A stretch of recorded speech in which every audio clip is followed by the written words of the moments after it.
How to repair extended storage. Hi everyone, welcome back to our channel. In today's episode I'm going to show you how you can repair extended storage on PS5.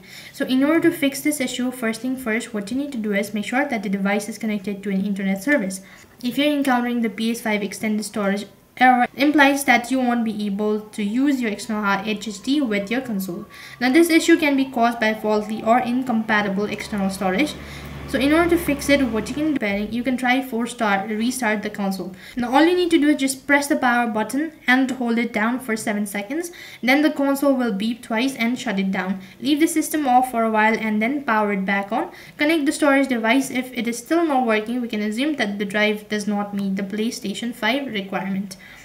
Apart from it, you can also check the storage drive compatibility.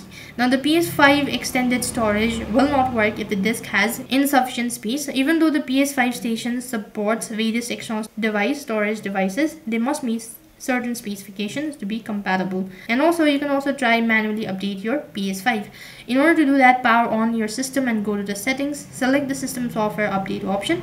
If the system has a latest version, you'll see the latest version of the system software as already installed message. Otherwise, just tap the next button and update your system software.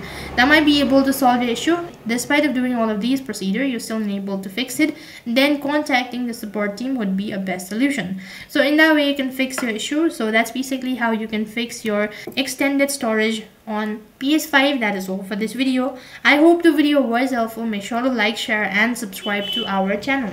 Thank you for watching. See you in the next video.